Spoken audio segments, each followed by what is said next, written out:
Hello, everybody. Sorry I'm a bit late on this. I had kids going away. It's their PA day today, and they had better things to do than to apparently get ready in all the hours that they've had to get ready.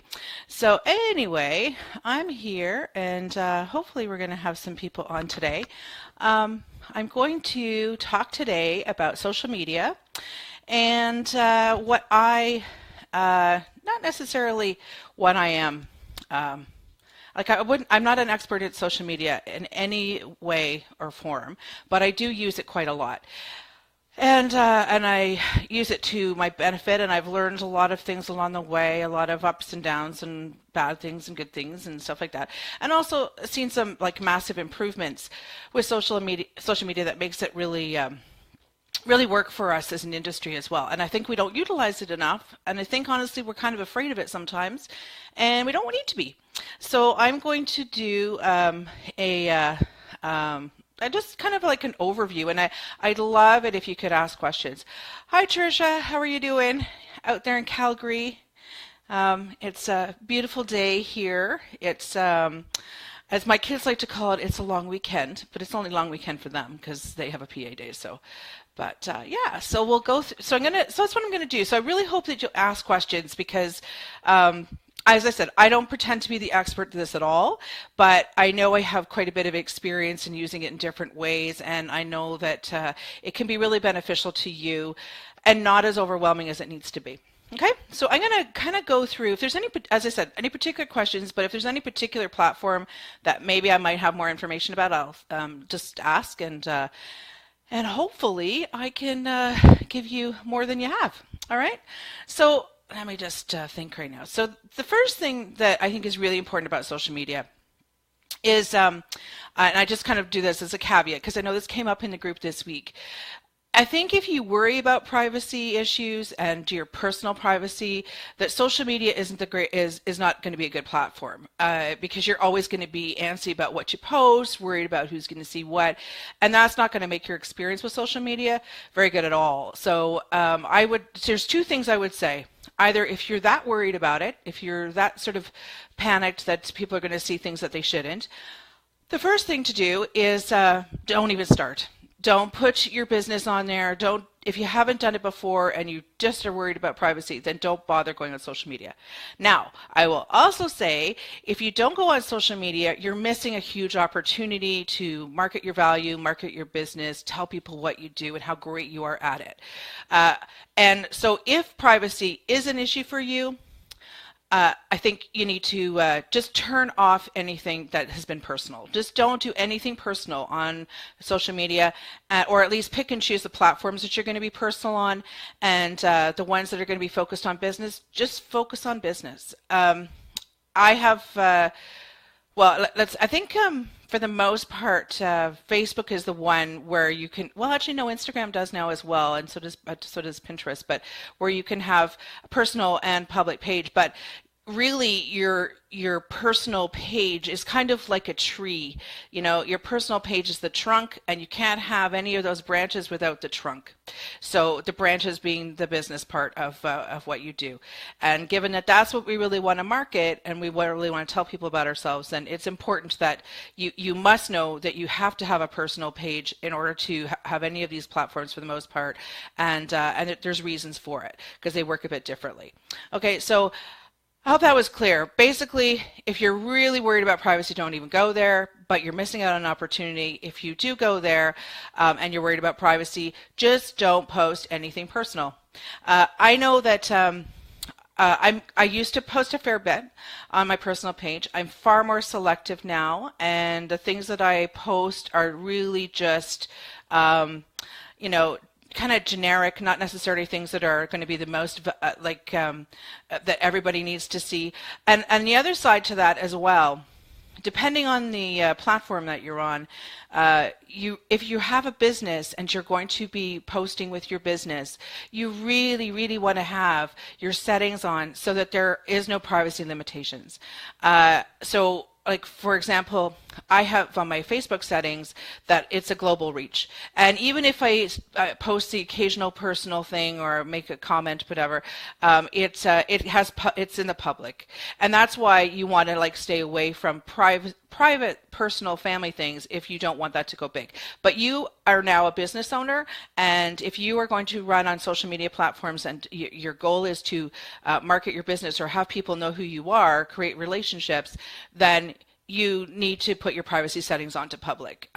Having them restricted is not going to help you really with promoting your value in your business. It's hard enough to reach people without with those limitations.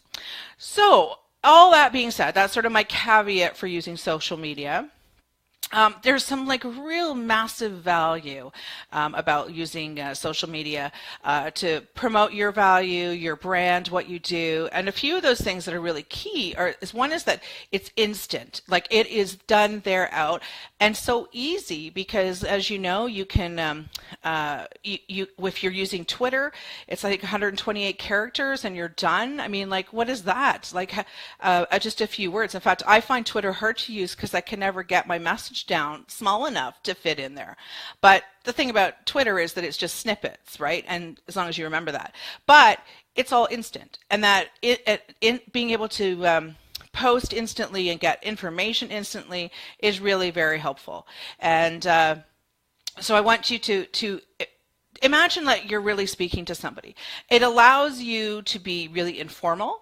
It allows you to post, immediately. Like when I'm going to do, I didn't post it this morning, but typically if I'm going to do a Facebook Live, I'll post right away and I'll be on in a minute.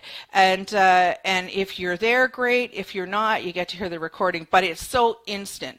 Now, I have to say, there's sometimes a little bit of like trepidation that I have about being on this, on doing Facebook Live, and I think a lot of people do.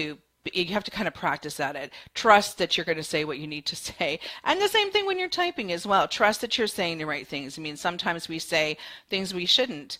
We watch Trump and we think, oh my goodness. Like I have a communications background, and I think, oh my goodness, his communications team, his PR guy must be just crapping his pants. That's what some of the stuff he writes, because it's not on message. And that's the downside of that social media can have, because it is so instant and there's no taking it back. It's very hard to take those things back once it's kind of in the public domain. So, but that's also a really good thing for you, because it means that people can find you. I forgot the number now. It's something like, no, that would be wrong. It has 86 million users in like daily, and so in Facebook, and that's just Facebook.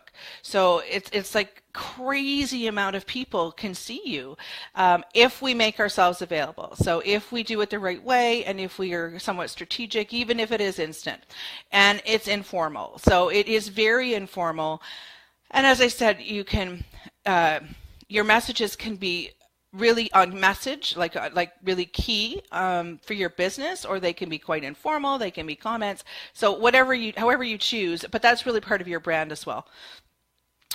But what it does for us as stagers and as business owners is it creates an opportunity for us to be to have familiarity and to start relationships and engage with people who we probably would never have an opportunity to engage with. And I'll say particularly realtors or sellers, if you're looking for a seller. Sellers are a little bit hard because how do we know exactly that they're going to be a seller? So we're not going out pursuing those people to be a seller, but they can find us because they'll be able to search our businesses and perhaps search for staging businesses or see us connected to one of their friends. That sort of 6 degrees of separation. So that really helps. But definitely it really can start a relationship with an agent. And I just by virtue of the fact that you're in this group, that it really starts relationships with your colleagues, and it really has an opportunity to build community. I have to say, like, I'm a big proponent of being part of a community, and I think there's some great opportunities within social media to be able to do that. Some more than others, for sure, but definitely there's an opportunity.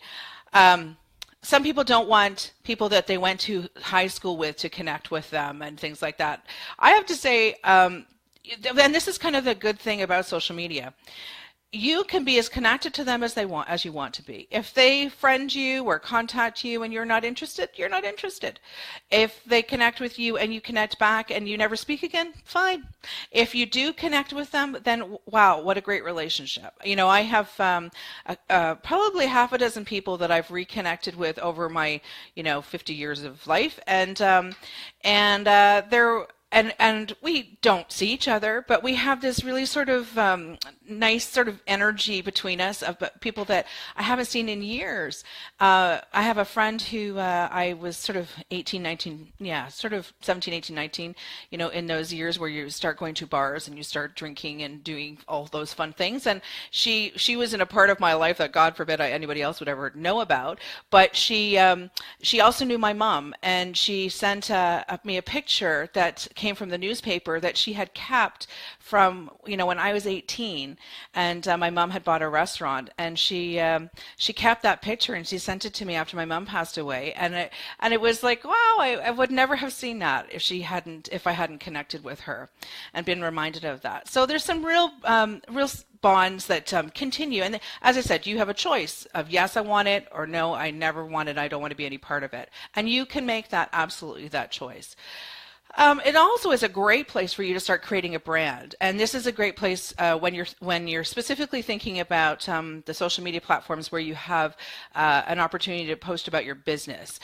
You can do it in LinkedIn, you can do it in Facebook. Pinterest now has business side to it as well, and so does Instagram. So you have an opportunity to really start to brand your business, and for people to recognize your logo and to recognize you, and most of all to recognize your work, because they can see it across platforms, which is really great.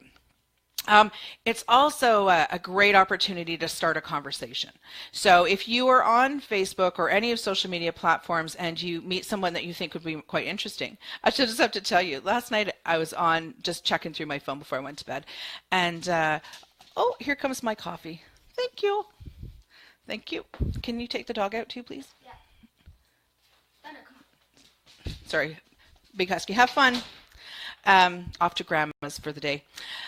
What was I saying? So I'm checking through my Facebook through my social media on my phone, and I'm looking, and I'm on Twitter, and I don't usually check and see who's following on Twitter or whatever, but I just happened to click on something, and it said my followers, and it said Rob Lowe was one of my followers. I'm like, Rob Lowe, and I did a little bit more digging, and I think it must be a fake, like a mirror profile. But I thought, wow, how funny is that? And I still don't know why this guy would follow me. And someone else that I have that followed me that was really odd too was the Las Vegas Flip show that they do, the Yancey and Scott, I think they're called. He follows me on Instagram. So you never know like who's watching and what kind of connections you make. So it starts a conversation. It absolutely starts a conversation and a familiarity and a relationship that you wouldn't have an opportunity to engage in at any other time. And of course, it's extremely cost effective because all it's taking really is your time. Now, we do want to like kind of diminish that because sometimes the time can be a big waster. But if you're selective about where you're going to post and what you want to say, and you think about it as your business and what you want people to know about you and your business, then it can be extremely cost effective and extremely valuable because it really truly is a part of your marketing plan. And if you integrate that into your plan, that I post in social media on these platforms 3 times a week or once a week, or I post my before and afters 24 hours after I do the job, or I support my realtors after I've done the staging, and I post sort of the afters and help them promote as part of my value add, then you have this great opportunity to tell people how wonderful you are and what a great asset you would be to work with. So definitely social media is a really really key to your success, I think, and your access to people, and as I said, starting that relationship, starting that dialogue, and being able to talk. Now, one of the things you can do, because if you've never been on social media, if you have not really thought about a strategy how to do it, and not necessarily always worked at it, you can also do. Oops, let me just turn off my phone here. Sorry. You don't want to hear that. But what you can do is focus on 2 or 3 platforms, maybe even 1 or 2 if you want to, that particularly interest you, that resonate with you. You really don't want to be on social media platforms that you have no interest in. You know, for me, Snapchat I know could be valuable, but for me it's a young market and I really don't think that they're my market. Oh, they might be though going forward. We'll see. But they're not a market that I'm aggressively attacking, and it's not something I'm terribly familiar with. So they're not one of the 2 or 3 that I would consider focusing on. Now, what I would consider focusing on maybe were the ones that were more visual. So Instagram or Pinterest, and even my Facebook, because my Facebook I can post. And actually, I don't know if you know this, but you can take your business page on Facebook and actually link it to your house profile. So then what you're doing is you're posting in your house profile and doing all your updates and your before and afters, and they're automatically coming into your Facebook and accessible on your Facebook too. So you can do it that way as well, and that saves you a bit of time, but you're also getting the best of the best that way as well. So so I'd want to be looking at the things that, first of all, where my market's going to be, where I'm comfortable posting, and where I know I'm going to get the best bang for my buck, because I can post the things that I think that my market really wants to see about me, and that would typically be my before and afters and the work that I've done in general. Okay, so you can focus on 2 or 3 of those, spend maybe a quarter, like 3 or 4 months working on those, having a strategy, and just seeing where you get. And part of that is about building your business presence. So don't worry so much about your personal presence, but build your business presence. So having all the right messaging, and you'll find that you do that and it's consistent across the board. So if you use the same kind of messaging in your Instagram headers, like there's a little detail in your Instagram where you give detail about yourself, use the same kind of wording, use the same graphic in the as your profile picture, do the same in your business page, in your Facebook, and maybe on Pinterest as well. So you are there's a consistency. So if people are looking for you, they will find you. The other great thing about that too is when you're on social media, it gives people another place to search when they are searching, that they find you. So if they're in Google and they search you, you will come up as being on Houzz or Facebook, or you have Pinterest boards, or you're on Instagram. You will show up there. So if someone's looking to validate that you are who you say you are, then all of a sudden you're in a much better position, because they can actually see you in a couple of places and they know you're real. And they know that you are good at what you do, and they see more of you, so they get more validation that you are who you say you are. Now, let me just think now. So that's one thing. And as I said, you can schedule posts ahead on most of those services. So especially if you're working on your business and you don't necessarily want to be spending your whole time doing this, so you can plan ahead, like spend one of your down days, like your admin days in their business, and spend that day and block some time, and maybe the morning, and do a bunch of posts and pre-schedule them. You can also use external schedulers to do that as well, like Hootsuite and Meet Edgar, a couple that come to mind right away, and they're really helpful as well. Although I did hear recently that if you use those, that you don't get as high a ranking, so they don't always put you at the top of the feed when you use those automatic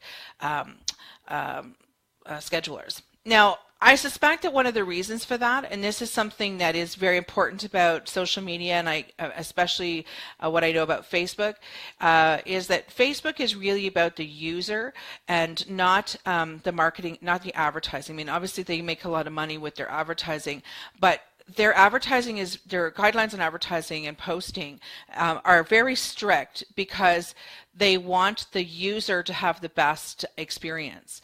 Now, sometimes I think we get a little uncomfortable at the fact that that Facebook knows us so well, but that's an advantage it's advantage to us on both sides of the coin. Advantages to us as a user, because we get only the information that we want, and we might not think that we wanted it, but if we looked for it somewhere else, or we looked for it earlier, or we posted or commented on a particular topic, it's part of their algorithms that they use, that they know that, and they want to send you more stuff like that because you indicated that you liked it. So that's why you keep seeing it. The other side of that coin is that as a business owner, it means that only the people that want to know about staging, that are selling a house, or maybe they don't know about staging yet, but they are selling a house, only those people that are selling a house are going to see and in your area, are going to see an ad that says that you stage houses in that community. So your target market, it's hard sometimes to get your ads to work really well, and I'm sure if you've done them, they can be quite frustrating. But when they work so well. There's a realtor that is in a group, Real Estate Hacks, which is a really great group, and thousands of people in it, and it's run by an agent in my area, Jill Price, and she uses Facebook ads to get people to open houses, and she's very strategic. She knows exactly who she wants. Like she'll be targeting people who are downsizing, or maybe going through a divorce, and Facebook can pinpoint all those people and track those people, and she would have like 4,000 hits for one open house, and she's in a small community, and she said, people come to the open house and they're like, it just showed up in my feed, and she of course is like, it didn't just show up in your feed, it was planted there. Like, I strategically picked you and profiled you so that you would see my ad and not me. So it's all to our benefit on both sides of the coin, even though sometimes we get a little irritated about it and feel like it's Big Brother. It's it really is advantageous to us as a consumer as well, and as a user of social media. So what else have we got here? Whoops, my page goes down here. So the next one that I'll talk about quickly is, because I'm going to try and go through these kind of quick, because I think Facebook is the biggie, really, is YouTube. So if you don't use YouTube, YouTube can be like really very useful. It's not something that we always love doing, because of course we're seeing ourselves in video, and if you're not used to doing video, that can be kind of a bit uncomfortable. And it's something that's new to us. It's not something that we typically always will be getting involved with. But the thing about YouTube is that it lets people see you and hear you, and it also demonstrates your expertise. And the thing with doing videos, and there are several sources out there that will teach you how to do it. In fact, YouTube is a great resource. There's a woman called Sunny Lenarduzzi, who's from Vancouver, who does she has great stuff on YouTube, and teaches you how to do short YouTube videos effectively. One of the things that that you can really do is you don't even actually ever have to show yourself being live or recording on a YouTube video. You can use your photos from your before and afters. You can create a movie, a short 2-minute movie of your most recent job. So you're doing, or a job that is particularly interesting. I always think that jobs that you could put on something like YouTube would be the ones where you really want to tell your client how great you are from start to finish. So, and also the value of doing the consultation all the way through to the finish, or even just doing the consultation, so that you can show, this is what we saw, this is the direction we sent them on, and this is what they ended up with, and this is how well they did. And it's really easy to tell that in a nice 3-minute story about like the success of your business at helping your clients sell their properties. So YouTube can be very useful. You can have a YouTube channel, which is good. And when you have those YouTube videos, what you really want, obviously, is to get traction, and you want people to actually really see what your I'm just going to see if I can see any questions here, if anyone has any. Okay, good, no questions yet. And so what you really want is for those users to get to you, to find you, and to keep wanting to hear from you, because you've got something to offer them, right? So you can advertise and not advertise, but you can take your links and you can share them with in your Facebook. So for example, I have a YouTube channel that I'm trying to like really get kind of going, and I plan to do like a video every week, and on a short sort of 5 to 8 minute video. And there's several that I did last year that are kind of crappy, but they still they get the point across. So if I were to say, like I have one Mind Monkeys, like how to, get yourself over people like getting in your face about you're not good enough, and those mind monkeys that get in your head because of them, that you're not good enough, that why do you think that staging is going to work, and all that sort of stuff. And it's not very long. And I can market that, and I can take that URL, I can put it into my Facebook page or into my business page, and I can put a little description, and I can share it. And now not only people who are on YouTube would see it, but so would my people on Facebook. I could do the same thing in Twitter as well and say, check out this, or do mind monkeys ever bug you? Here's my answer. Here's my solution. And so you can share those pieces all over again, sort of like multi-platforms and different pieces. And that can be really advantageous as well, because the more people see you, the more again they're validated. And we know from being a quite visual people, obviously from what we do, that we like to see people face to face. Like if you think about the people that most interest you, we're bombarded by people all the time, and now with social media even more so. So if we had an opportunity to actually hear someone and see someone talk and see them demonstrate their value, that's so much more, that means so much more to us. So it's just another level of being able to promote your value. And it's not hard to do. You can you can even use Facebook, actually, or not Facebook, so YouTube, to actually create some of your videos as well, like if you're doing them with pictures. And I have iMovie on my computer, and that's what I use, and it's so easy and it looks so professional. And who knew there was music and fun stuff that you could add to it? So there's some real cool stuff that you can do with those videos. And I will say, apart from anything else, and I will tell you this, if you post on YouTube and you promote that you do, you can use some search terms in there. You can use your SEO to help you with your YouTube videos as well. I haven't really conquered that part yet, but it can be really, really good for you. You're also, oh damn, I lost my point of what I was going to say. I always do that. That's the problem with doing them live like this. What was it I was going to say?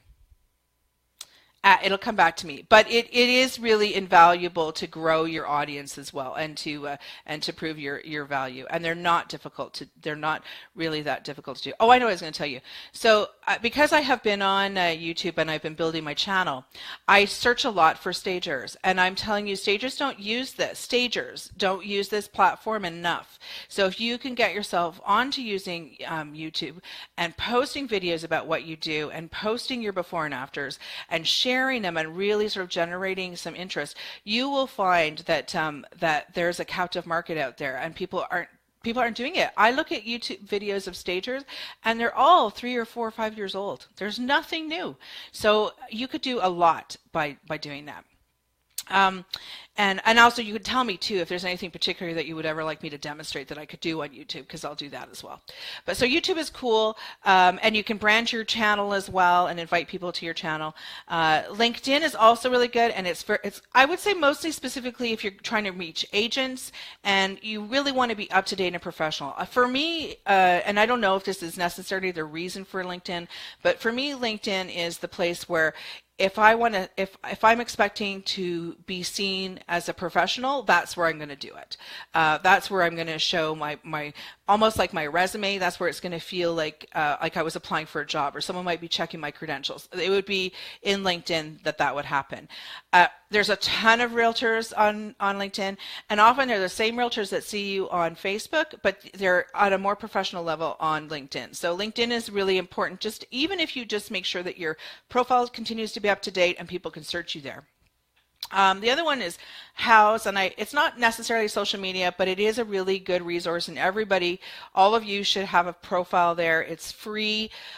You want to make sure that your portfolio pieces, your before and afters that you put, your stories that are in there, they're all up to date and current. And if you have to send anyone, I'm going to tell you honestly, I don't even have my staging website live anymore because I had a problem with it, and at the time Houzz was bringing out their website platform, so I just did that because it was easy, and because I haven't staged a ton in the last year, it worked out okay. But but you want to be able to have all your before and afters on there, and I would put them there first. They even before my website, because they just are so easy to load. They look so good, and they're so consistent. You know, it has the same information. Now make sure they're on your website, obviously, and that you're posting them. But that's a really good spot to make sure that they always are there, that you can always direct someone to Houzz. And if someone searches you, they're going to find you on Houzz. Like your Houzz profile is going to come up in a search as well. What else was I going to tell you? And that's about Houzz. Turn that off. If you keep commenting and posting, I know Lori Howard isn't on the call on this today, but Lori Howard has commented and given herself a profile on Houzz that has been very successful for her. She has a few times now been featured by Houzz in their posts, and she was one of the early adopters of Houzz, and it's worked really well for her. And definitely stagers can do very well business-wise, because people will, like if they saw you on Facebook and then they saw you had a Houzz profile and then they went to Houzz to look at your profile and then they found out, wow, she's really qualified, she's really good, and she's in my area, I'm going to call her. And so that's why you don't want to inundate yourself with all these social media platforms, but you definitely could have a few of them that really are something that you can they kind of cross promote in a way, so you can reach each of them. And also, if you have, make sure that you have those links on any of your materials that says that you check out my Instagram and check out my before and afters on Houzz, and you know that you can actually direct people to that as well. Then that's good. So that's Houzz. The next one I want to talk about is Pinterest and Instagram, and I put both of them together because they're really about pictures, especially Instagram. Instagram is totally about pictures, and it's obviously very visual. It really runs mostly on your smartphone or your tablet or whatever. It's not nearly as it's not intended really to be used on the internet on your computer so much, but it is all about photos, and it's about quick engagement and being able to comment. And I noticed like a lot of stagers are really starting to post in there, and I don't know why this really necessarily happens this way, but when you post a beautiful picture of what you did, and not necessarily a before and after, but a beautiful picture of what you did, or your favorite accessories together, or your some blocks of color or wallpaper, and it looks so beautiful on Instagram that you can't help but look really great at what you do, and they're so easy to post. I find for me, I can't. I think too hard about what I'm going to post, so I don't post often enough. But you can do some beautiful things. I'm so impressed with some of the things I see on Instagram from stagers. And also the cool thing is that you see work and what people do from all over the world. Like you have followers from all over the world. North America doesn't seem to be so attached to for the staging industry and design industry so much to Instagram. But if you go to any of the Australian stagers and designers and you search them, they have like 25,000 followers easy, some of these people. So so depending on what you're doing and where you are, you can really and you can see some great examples, even if you're just using it to see what other people are doing. There's some beautiful examples of work that people do, and you connect with some people also that you might know on Facebook, and then you see them on Instagram and you realize really truly what they do. And I don't just mean staging, but like what would be a good example? Artists who maybe people that are on your Facebook and you didn't know they were an artist, and then you look at their work on Instagram and it's absolutely beautiful, and maybe they might be a client of yours, or that you use their art. So all sorts of things that come out of Instagram. The other thing is Pinterest, because Pinterest is really very nice. I really like Pinterest because I find it's a really good mix of a few things. It's very visual, it can be very interactive, they're real-time things. I find, because perhaps it's visual, the snippets of information invaluable. I use Pinterest a lot as a resource when I'm even when I'm teaching a class, because I find that the examples that they use plain language. It's like it's a different they can see the different market that they attract through Pinterest, as opposed to writing articles on a website page.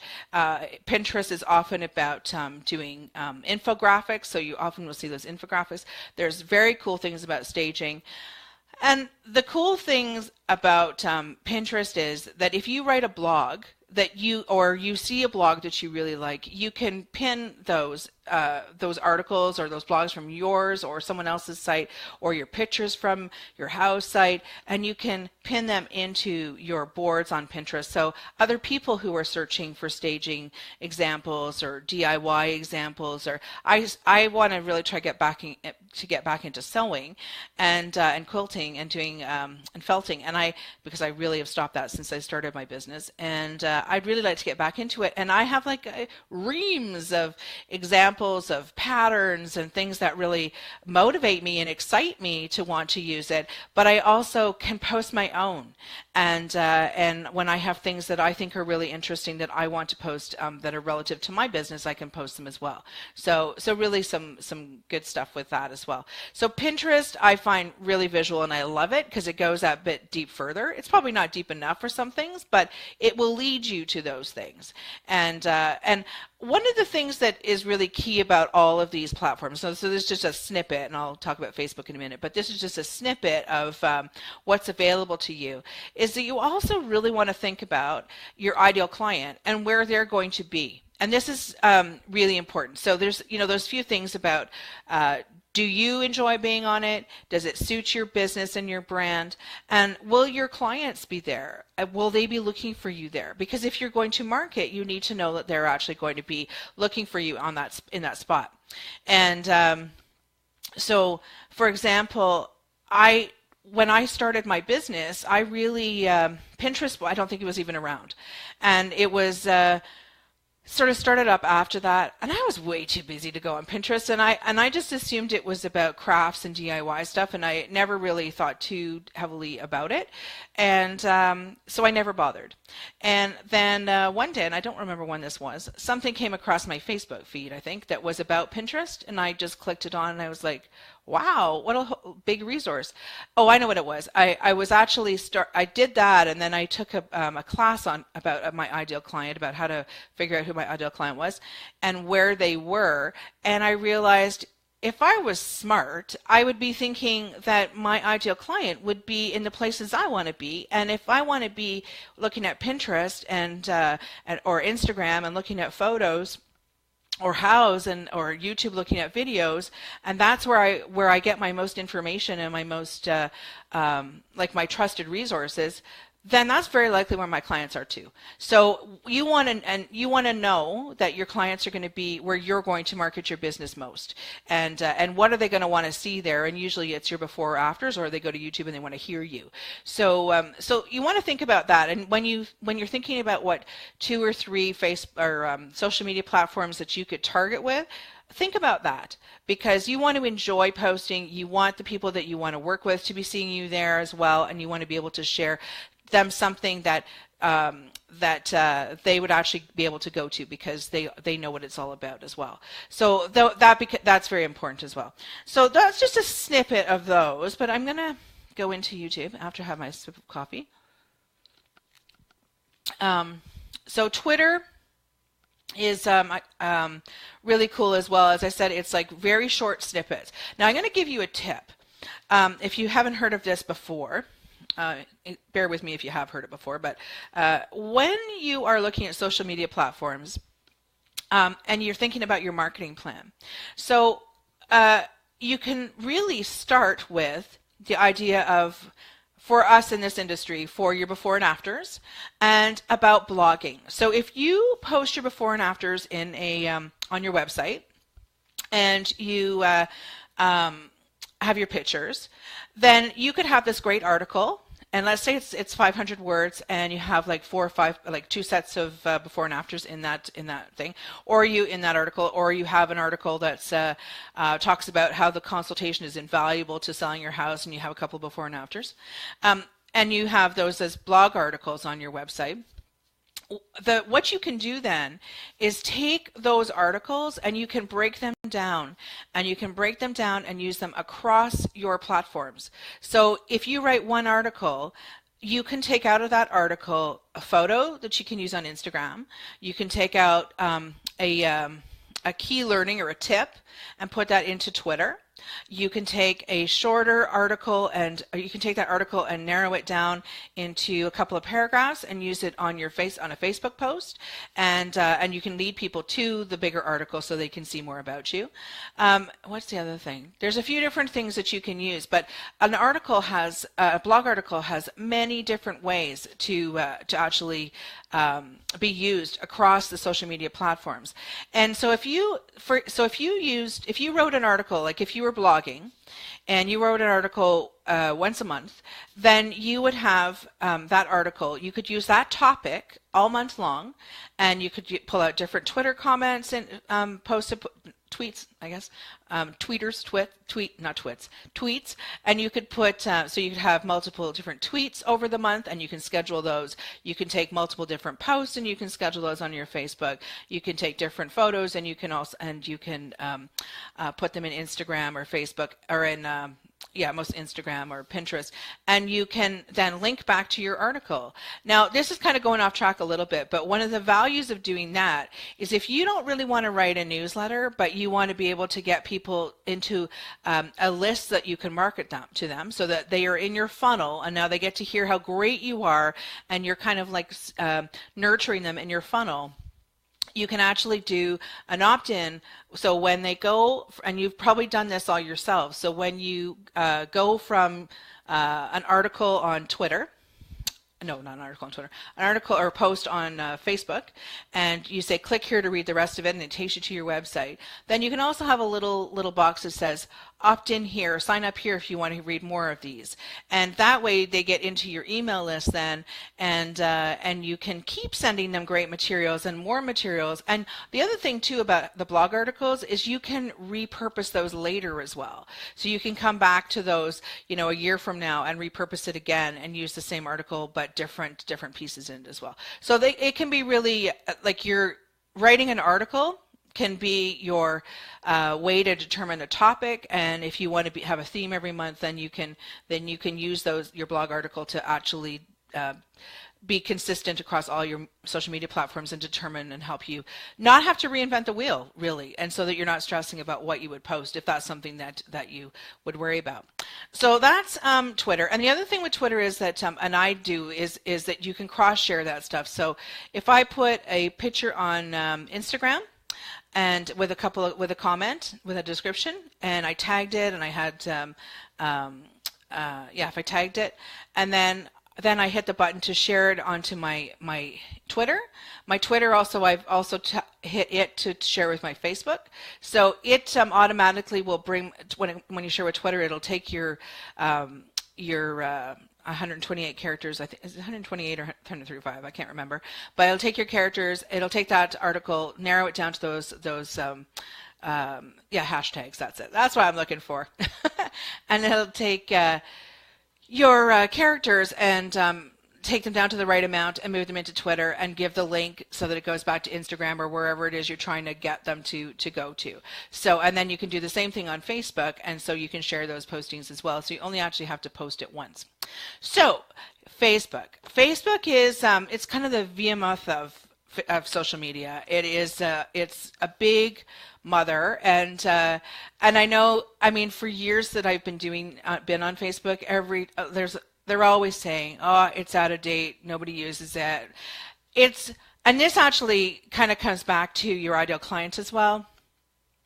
The age and where they're located, the geography of the people that are on those different platforms makes a difference. I think the younger people are not on Facebook as much. Snapchat and Instagram are very appealing to those groups of people, but Facebook is not going away. I mean, Facebook continues to grow all the time and offer more, and it's kind of like McDonald's. Like McDonald's will bring out the McRib sandwich, and then they try it. They do it for 4 weeks of the year, and then they bring it out again next year, and then they don't sell any, so they're like you don't see it for 4 years, and then it comes back again. So Facebook is kind of the same. Like it brings out these new things. If they don't work, they're gone. Like I noticed that they took away the little thank you flower. Obviously, didn't really get the reaction that they wanted, so they took that away. But Facebook is always trying to make the user experience better, and that's where they really come from. And I mean, we get to do it free, and we get to take advantage of all this, all that we can access through Facebook free, which is great. I mean, it's changed things tremendously. I mean, the fact that I can get on here and do something live with you and that actually looks good. I have to be honest with you. I've been using my phone on a tripod for ages, and then someone said I heard someone do a Facebook Live this morning, and they said something about using their laptop for the first time, and I was like, I never use my computer. I thought Facebook Live was only available on my phone, but it's been so long since I looked for it on my computer, because when it first did come out, it was only available on your phone. So now I realize, I can use my computer and I don't have to set up my phone and everything to do this. So that's good for me. But it changes all the time, and there are some things that drive me batty, and I hope they get rid of them. But for the most part, it's always trying to improve its user, or the user experience. Now, the thing with Facebook is it's very obvious to us and to this industry that a lot of stagers use Facebook for multiple reasons. And it could be that you have a personal page and you post on your personal page and you share with friends. It could be that you have a business page, one or two of them. It could be that you really enjoy the community part of it and you just like to post, or you like to sort of follow and hear what others are saying. Like, we all have our different reasons, and some of us like really want that business part of it to really excel. Now, I'm going to assume that that some of us do want that, and if we don't want that, it's because we're just not sure of how to use it. So the thing with Facebook is, as I said earlier, it's like this tree. So you have to have your personal page, and you can only comment from your personal page, and you can only like from your personal page. You can't do that from a business page. So you have to have that. Now, I may be corrected on some of this, but this has just been my experience. And that's okay, because I'm not the expert. But if you look at your personal page as the trunk, and all the branches that come off it could be your business page, and your business pages. So your business pages can't actually. Okay, how can I put this? So you must have your personal page, but you don't really have to put anything on your personal page. I will tell you though that people know who you are. If they know your name, they'll search your personal page, and if they don't see anything, it's kind of a flag. Like, so when I'm have people who want to come into this group, it shows me who they are, and I look at their page to see if they have if there's any connection to design or decor or real estate in there. I have a lot of people in this group who are new stagers and who are not sure where they're going to fit in the industry, and realtors as well. So I'm not looking for you to have a business, but I need to see that you have some interest, right, in the industry before I put you in, because I want to make the experience in this group the best for you as well, for everybody. And if I look at your page and I can't see anything, and the last post I saw was from 2015, I'm going to think you're spam. So you want to keep it kind of going, but you don't have to post about your family. You don't have to post a ton of pictures, but you do want to have something on there that you look real, and you really do want to have a profile picture of yourself. Now, typically they don't allow you to put logos. I've seen some profiles with a logo in them, but they don't typically allow you to do that. In fact, I think one of mine does. They used to really be against it, and they will put you in Facebook prison for stuff like that if they hold your account for a week or something, and you're not allowed to post, or if you post not post excessively, but like people excessively. Like if you're in the Go to the Stagers Like Us page, and you want to like click on all those and like them all and love them all, then if you do too many of them, they freeze you out. So they don't want you to. They want you to be really truthful and valid in what you're doing, and not to appear like you're spam. So they're really cautious. They come down on that. So you really want to have your business page. So let's sort of leave the personal page, because put as little as you need to, but make sure that it is up to date. But when your business page, that's where you're really able to start to really create more of a brand for yourself, and you can build yourself and your reputation as the expert. You can also do that out of your personal page as well. So you can, and if you're like me, my personal page often gets more traction than my business page, and that's partly because I have not spent the time to build my business page so that it will do that for me. And building my business page to do that for me and for you would be to post regularly about my industry and about things that are maybe arm's length to the industry. So if you were a stager, now these would be good topics for our blog articles as well that you could share across platforms. But it could be you could be positioning yourself as really knowing the real estate market in your area, so you're an expert on that. Let's say you talk about cottaging in your area and vacation spots in your area, and best places to shop for decor, and on trend colors, and what color is the Pantone color of the year, and so you cover a lot of the things that that are relevant to your industry and could be relevant to people who are following you on your business page. And that reminds me again, is that the business page, with a business page, you get likes. With your personal page, you have friends. So in your friends, you can have as many friends as you want. I think there is actually a limit. And in your business page, you can have as many likes. And so so a person likes you. A personal page will like you, not a business page. And those likes are important, because that means that those people, when you are sharing with those people what you write, those people will actually get to see it. Or if you decide to boost an article and post it so it's almost like an ad, then you know for sure those people that follow you will also get the information. Now, as somebody who will like that page because it's a business page, it's also really important for you to not just like posts. It's important for you to comment, and it's important for you to share, and especially to comment, because I believe that if you don't comment, then you're not likely to always be in the loop when new things are posted. But if you comment or share of that posting, then you have a greater connection, and again, it doesn't feel like sort of spamming and just hitting like all the time. So that's those are just things that I have found and that I've experienced over time. They're not necessarily. I know there's more detail to those, but you do want to comment and share. And there is something that says that I believe it's if you have 10 comments within the first hour, that post can go quite viral.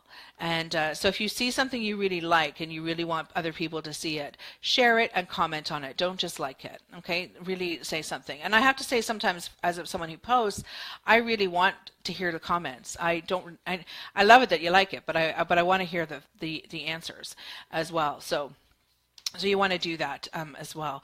But you can, I'm sure you can see like how your community in itself has already built up. You have followers in your area that like realtors and sellers and Rob Lowe, you know, you never know who's going to follow you. One thing, actually, just to go back to Twitter, if you are at all interested in being positioned as the expert in your area or in the industry, and you want to be somebody that a media might interview or ask you to come and do presentations or anything like that, you really want to go and post in Twitter. Twitter apparently is where a lot of the people who are looking for those experts, so media who are looking to get those people, they look on Twitter. So that's just a tip that I have I heard from a PR media person, that that's a really good place if that's what you're looking to do. Okay, what else about Facebook? So likes versus friends. We talked about the tree. We talked about posting. So this is, you know, your business page. You can post your before and afters. You can tell stories on that about your before and afters. Do live videos like this. Yvonne Lanstra, always is doing. I guess she's busy because it's her birthday week, but she's always posting what she's typically sharing with realtors, but I happen to see it, and I'm sure you would see them as well. But she's posting them so that she gains credibility in her area, and that people want to work with her because she's not. It's not two-dimensional anymore. She's made herself three-dimensional, and she's creating a relationship and engagement with people, and they see how she works, which is people want to know. That's why advertising doesn't work on its own, because in this industry, people want to know us. They want to know who we are and what we're all about, and are they going to like us? Because if they're not going to like us, they're not going to want to work with us. In fact, yesterday I was doing a job with somebody, and she said that their realtor had called her and said, and they'd had a conversation, and she said, the realtor said, you know, we have a relationship for life, I think now. And this agent had never seen her work, only just knew her from as a referral, and but she loved talking to her on the phone, and she knew this person was going to be someone she could work with. So that's really important. And Yvonne does a beautiful job at doing short videos. When she posts it, she's going to go do it. She goes out to the property and she does it before of a vacant, and then she walks through like what happened through the job, and she does a super video like that. And they're not long, you know. They're just with her phone. And I know she did take a class to feel more comfortable doing it, but they're really effective, and they get the purpose across. They do not have to be polished and perfect, or else I would never do them. So you definitely can do that. The other thing I just want to mention about Facebook as well is the groups and the value of the groups. Now, this is a group, and I think I remember like looking when I would review who was like wanted to get in the group, and I'm thinking, oh, they're just like in all these groups. They can't be very serious about being in this group. And then I realized, like, I think I'm in 70. So I thought, well, that's not really true then. So, but I find the groups invaluable, and you can start your own group. Like if you want to do like something that you wanted to be really local, and you want to be able to share with your past clients or in your realtors and have sort of a community group, you so can do that. Like there is no restriction on the group pretty much. I think you could find anything and everything that you didn't want or wanted in a group, and they're really easy to use. Now, I will say one of the things that makes a group better is when you're in the group and managing the group as well, because I think a group can run on its own, but the groups have they're more. The groups are now more. They're expecting more from you. They're expecting, and I don't mean that you have to deliver all the time to them, but they're expecting not just to be a group of people that actually have a connection or an interest, a common interest.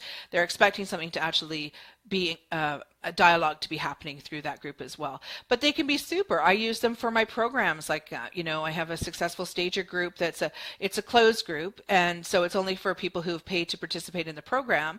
But it's great because those people know that they're in a safe environment to be able to talk. And I hope that the same thing happens in this group, that you have this community building, and that you have an opportunity to learn and to share, you know, good and bad and the ugly, and to be supportive of each other as a community. So I think groups are beneficial, and I think you if you want to have one, that's a great way to market your value, to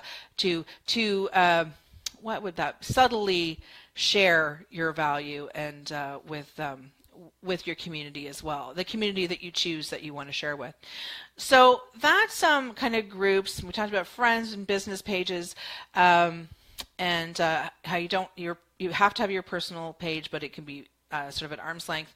And then the last thing really is just about advertising, which I've touched on anyway.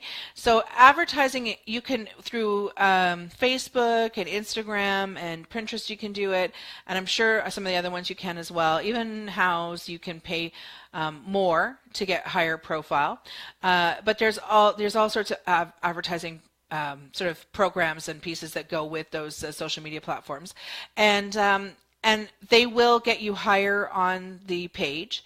So if you do a Facebook ad or something on LinkedIn, and you can pay, and you'll get more visibility, and you can control where the visibility is too. So that if you want it to be a very particular group of people, and people that are perhaps in a particular community, that they might be sellers, you can get very detailed, and you can market directly to those people.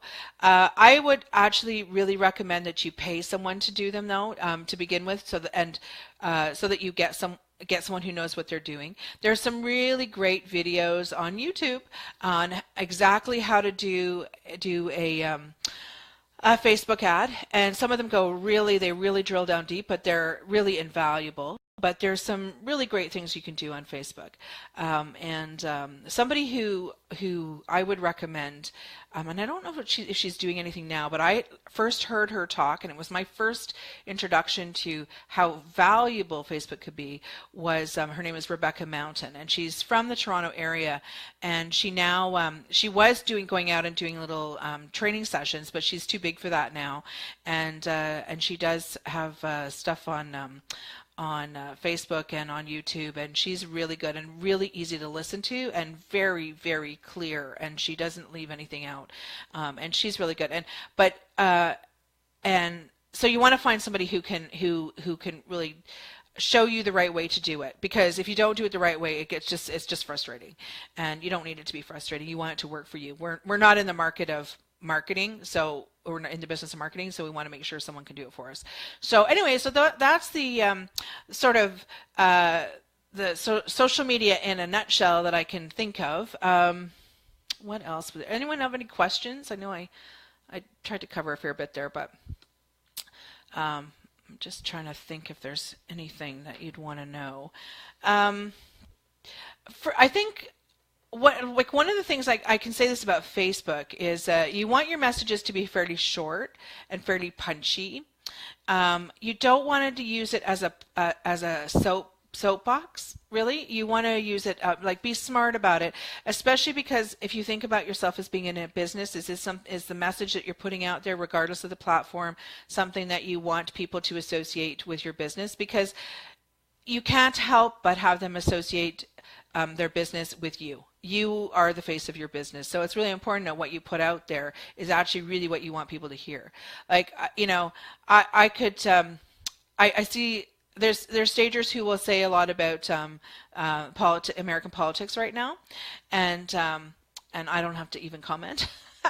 And I think, like, oh, I don't know. Like, a couple of times I went to post something and I thought, do I really want to put that out there? Because I have been in a group, not that it had anything to do with that, but I remember arguing, not really arguing, but defending a different side of something, and it wasn't a big deal, but I didn't know the group terribly well, and there was somebody in the group who just went at me, and I can't remember what it was about, and it was just so ridiculous, and the guy would not stop, and I thought, this is so not a group I want to be in, and I don't want my name to be associated with this. I don't want my business to be associated with this. But it's very hard for me to back down, like to stop. So I just I took myself out of the group, because I thought that is not going to help me in any way. So if you find yourself like in a position where you're posting things, you're catching yourself posting where you don't want to, just you can hide those often and not worry about it. What else? You can also have more than one business page. I have 3, although I think 3 is too many, because if you have 3, it means you have to manage 3. 2 is really fine, and that's good. And you want your business page to have a particular purpose to it too. It has to be bringing value. So, all right. So I think that's kind of about it. And please go ahead and post any questions after we go off this, because I'm happy to answer any questions. And maybe you guys know more than me, and you can offer your advice as well, because there's certainly lots of different views and experiences to share. Okay, so Renata says 140 characters. Okay, good, on Twitter. So you can say not much in 140 characters, and you can say a whole lot in 140 characters. Absolutely. I think that's it. All right. One thing I want to actually also say, and this is particularly for this industry. I have had agents come to me and say, why are stagers, well, not why, like they're thrilled that you want to market their work, but I remember one particular agent coming to me quite concerned because the stager that was working for her had kept posting the before pictures of her listings with the afters, but the befores, and the house hadn't actually sold yet, and it hadn't even really gotten the market. So she's busy, agent's busy trying to get the house on the market. The client has just spent a fortune trying to get their house ready to sell, and the stager's posting all those nasty befores, and the agent has promised, well, not promised, but is trying to get them a lot of money out of the sale of their house, and seeing a posting of what it looked like before just tells the buyer exactly what we don't want the buyer to think, which is that there is that this person didn't care about the house or didn't have enough money to invest in the house, that it needed work. And the whole point of the staging and the work and the consultation is that buyers don't know that they don't figure that out, that that's not part of the equation as they are when they're selling the house. So just a word of advice, and this is like respect for the seller and the agent, particularly the seller, to not post befores so much if you can help it. Post, share the afters, share the listing. Actually, is probably more than anything. If you can share the listing and the photos from the listing and from the realtor, as opposed to sharing the befores and afters really widely. You can post the before and afters of your own on your own page or whatever, but to share those like widely is sometimes not ideal for the seller when we're promoting what they didn't do and we know in the end the case study is really good, but we don't necessarily want to promote how the homeowner just wasn't as committed to their house, I guess, as we would like a buyer to think that they were. Anyway, that's my last little bit of advice. So, unless anyone has any questions, you guys were a quiet bunch today. I will say goodbye. What time is it? It's 10 after 12, so we've been here a little over an hour.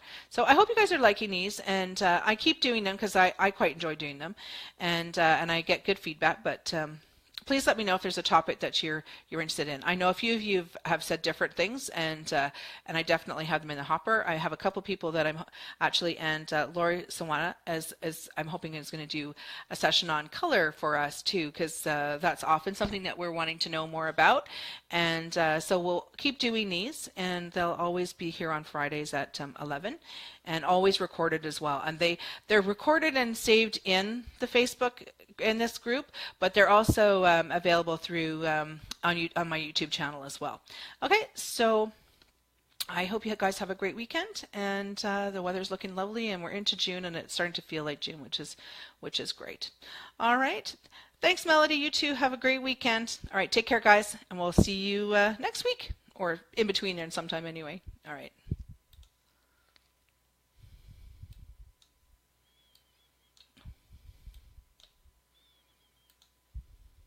Only I can't turn the video off.